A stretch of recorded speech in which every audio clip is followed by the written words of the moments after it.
आज 2017 नंतर 9 वर्षाच्या कालखंडानंतर ही महापालिकेची निवडणूक होतीये आणि महापौर पदाची निवड जवळपास 6-6.5 वर्षानंतर होतीये शहरामध्ये. भारतीय जनता पक्षाची सत्ता दुसऱ्यांदा आल्यानंतर आज एकमतानं भोसरीतून निवडून आलेले 2 वेळा बिनविरोध निवडून आलेले रवी बाबासाहेब लांडगे यांची महापौर पदासाठी पक्षाच्या वरिष्ठ पातळीवरून निवड करण्यात आली आणि त्याच्यानंतर त्यांचा अर्ज दाखल केल्यानंतर उपमहापौर पदासाठी शर्मिलाताई बाबर या आमच्या आकुर्डीतल्या भगिनी आहेत त्यांची निवड करण्यात आली. त्या दोघांचेही नॉमिनेशन आम्ही 4ही आमदारांच्या उपस्थितीत सर्वांच्या एकमतानं या ठिकाणी सबमिट केलेले आहेत.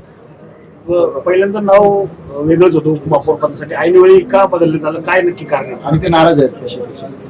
नाही, एक लक्षात घ्या, दिसत नाही इथं बरेच दिसत नाहीत ना, मग सगळेच नाराज आहे असा त्याचा अर्थ होतो. त्याचं नाही. नावाचं नाव नाव त्यांचं राज्य पातळीवर नाव आलं होतं ना, प्रदेशाध्यक्षांनी नाव पाठवलं.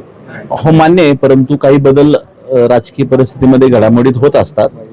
6-6.5 वर्ष मी जसं तुम्हाला सांगितलं की 6.5 वर्षानंतरचा हा कालखंड आहे महापौर आणि उपमहापौर नेमणुकीचा.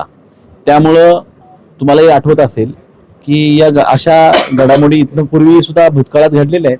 त्यामुळं ते आमच्या पक्षाचे फार जुने सदस्य आहेत आणि एकमेव नगरसेवक आहेत की ते 3 वेळा निवडून आलेले आहेत. त्यांची नाराजी नाही, परंतु वरिष्ठ पातळीवर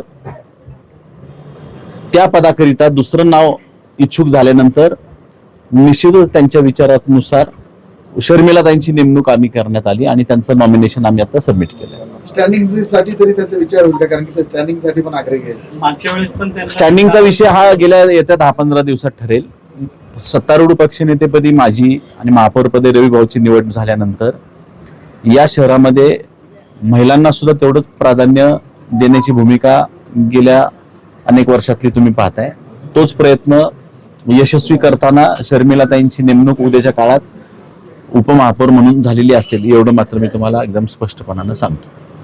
कोणतं पद मागितलं होतं त्यांनी, त्यांची मागणी काय होती? कुणी शीतल नाही मागितलं नव्हतं कोणतं, परंतु एक लक्षात घ्या, शीतल शिंदे हे पूर्वी महापौर पदासाठी सुद्धा इच्छुक होते. त्यांच्याबरोबर 10 सहकारी आमचे इच्छुक होते.